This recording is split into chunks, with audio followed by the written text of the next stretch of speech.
kan qabsoo godhaa turan lubbuu isaanii kan wareegan yaadachuu kan jalqabame bar 9 haa ta'u iyyuu malee sabi tokko haga cunqursaa fi cunqurfamaan jirutti kan garboomsuu fi kan garboome haga jirutti ilma namaa gidduu ilaaf ilaameen hin jiru.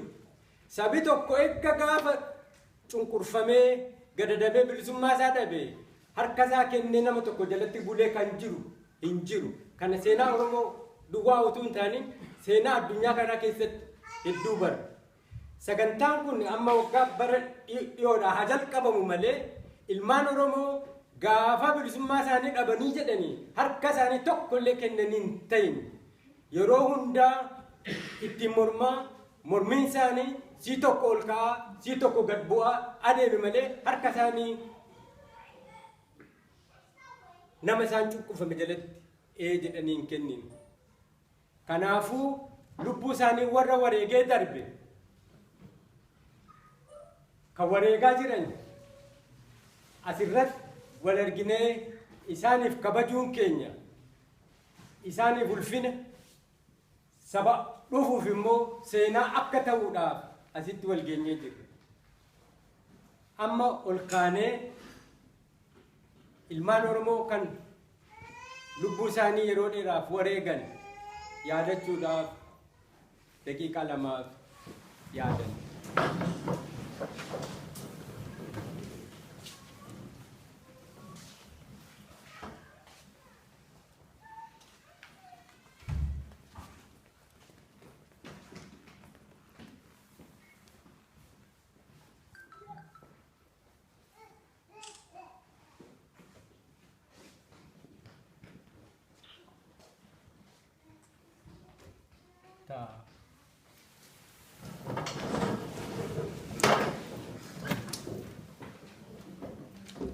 Sagantaan keenya qophaa'aa dheeraadha. Akkaataan itti adeemu asii jalqabee itti fufaa asuu kanaan hin jalqabeen eebbaan jalqabna. Waaqni Oromoo waaqa gurraacha kan utubaa malee ijaaju kan teessoo malee taa'u kan caamsu kan boosisu roobsisu waan naliste walitti qabne kana kan nagaa kan eebbaa nuuf godhu. Biyyi keenya biyya nagaa haa ta'u kan nu cunqursu kan nu gadoomsu Waaqayyo nurraa haa kaasu. Nu humna hin qabnu Waaqayyo humna nuuf haa ta'u. Kun nu hundi keenya walii haa gallu. Yoo walii galletti jabina qabaanna. Yoo jabaanne bilisummaa arganna. Walaa haa gargaaru. Walaa jajjabeessinu. Kan nurraa baqatee naannoo deemu Waaqa nutti haa deebisu. Sagantaa amma qopheeffannaa jiru sagantaa eebbaa sagantaa nagaa nuuf haa ta'u jedheen asirratti bana qophii har'aadha.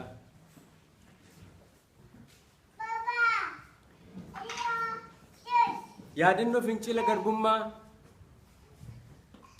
kanarra asirratti nu ibsu obbo Barsiisaa gaafa akka dhufanii nuuf ayyaman.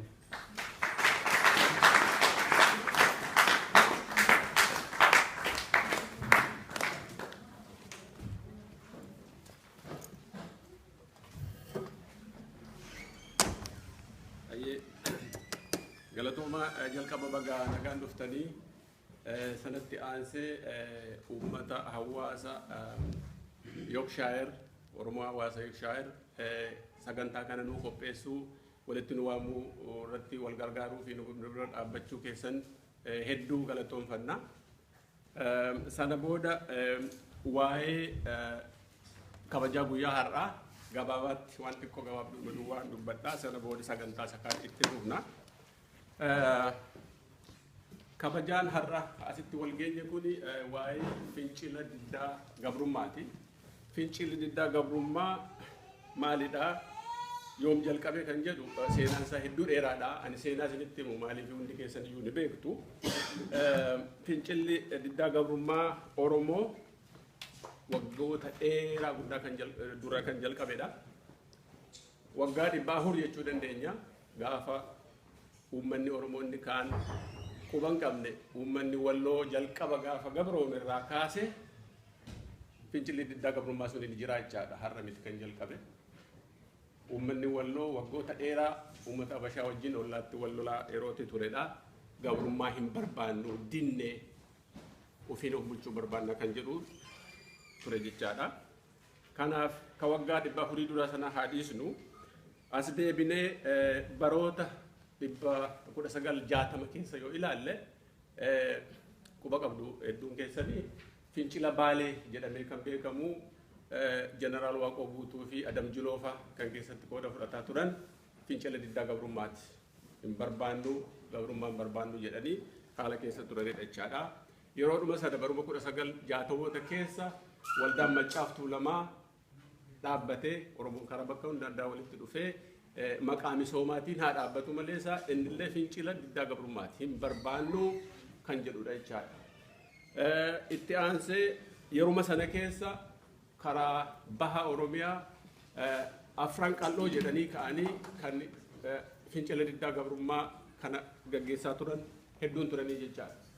Kanaaf wanti hubannu Oromoon erga akkuma obbo Ibsaan jedhe Oromoon erga gabrummaa jalatti kufee guyyaa tokkollee diddaa gabrummaa kana naaf ta'a jedhee yeroo fudhate tokkollee hin jiru fincilaa ture jechaadha. Didaa ture jechaadha. Har'allee sanumatti jira jechaadha.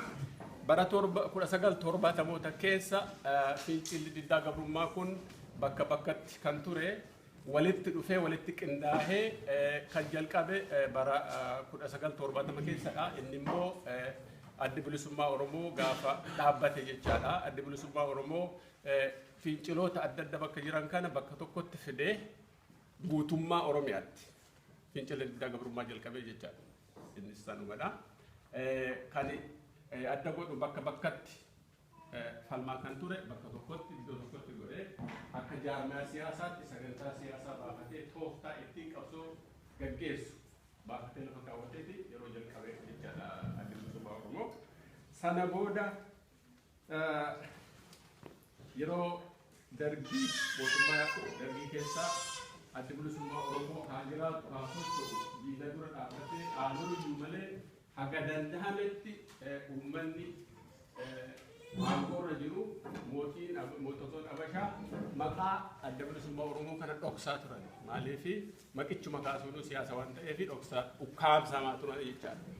Warri xixiqqoon sana caalaa sanaatii gaditti socho'an illee maqaan isaanii yeroo dhagahamu kan Oromoo hin dhokata ture. Maaliif maqaadhuma sana jiraachuun waan ukkaamamee taa'e waan cinqamee taa'e kana nutti gadi baasa kan jedhuutiin dhoksaa turanii jechaadha.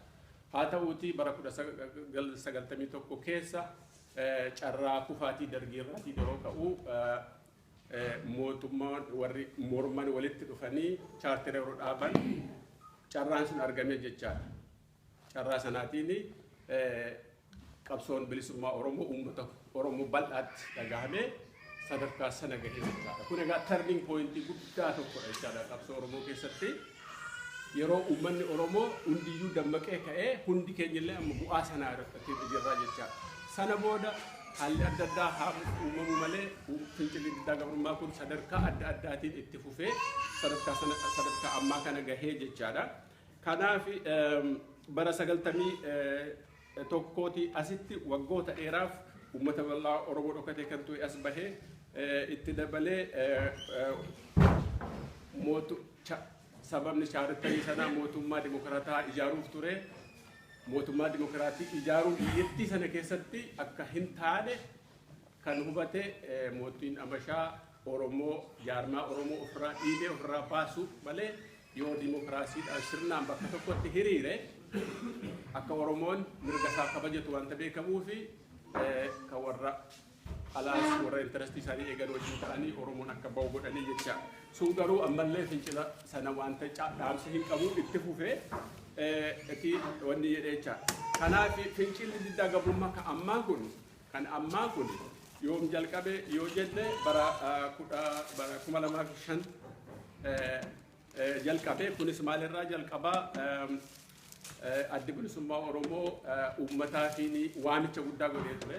Waamicha yeroo godhu karaa sadii qabsoo akka gaggeessu waamicha godhee fi tokko qabsoo hidhannoo, kabraa qabsoo dippiloomaasii, kabraa qabsoo diddaa uummataa jabeessuu kan jedhuutiin tooftaa kana baafate jechaadha. Tooftaan kun kan bahee kora saba bara 2024 yeroo jiru sana jechaadha. Sana uummataa fi yaa uummata Oromoo ofirraa ka'aa ofirraa lola jabaadha jennaan uummanni waan kana fudhateeti. Ijoolleen barattoonni mana yuunivarsiitii jalqaba waan kana fudhataniiti fincila diddaa gabrummaa jedhanii akka jaarmaatti diddaa sana kaasan jechaadha. Sanarraatiin kan ka'e dhagaa kan amma waggaa 9ffaa irraa kabajnu kan bara 2050 dhaabbate jalqabe sanarraati jechaadha. Haala sana keessatti quba qabdu lubbuun ilmaan Oromoo keessattuu lubbuun barattoota hedduutu dhume, hedduutu ajjeefame. Ijoolleen harka duwwaa kaatee kabraa wanti gaafatteen qabdu mirgi keenya nuufaa eegamuu mootummaa dimokiraasii barbaannaa kan jedhuutiin rasaasaatiin affeelamtee na caalaa beektu. Amma isaan sana yaadachuudha jechaadha. Amma guyyaa itti kabajnu yaadachuu yeroo jennu waan sana yaadachuu qofatoo taane nuti maal goona? Uummanni keenya yeroo ammaa kana maal keessa jira? Ijoolleen mana barnootaa maal keessa jiru? Akkamitti isaan bira dhaabbannaa kan jedhu irratti akka mari'annudha. Sentariin walgahii keenyarraa walitti dhufnee waa'ee saba keenyaa waliin haasa'uudha jechaadha.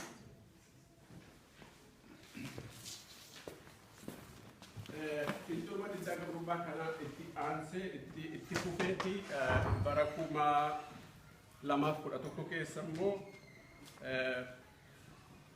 qaama qeerroo kan jedhu akka jaarmiyaa tokkotti dhaabbate. Sanumarraatti maddee qeerroo kana ni dhageessu. Qeerroon kan of ijaaree sirnaan mootummaa wayyaanee fuuldura dhaabbatee lolaa jirudha. Agaarraatti jechaadha. Innis jalqaba eessatti jalqaba Miizanteepi Yuunivarsiitiitti jalqabe gaafa Apiriil 7 2011 bakka sanatti bakkatti tokkotti ijoollee 114 fi tuuqabame hidhame 50 bakka bu'aan dhabaman jechaadha. Du'anii fi jiraasaanii hin beeknu jechaadha.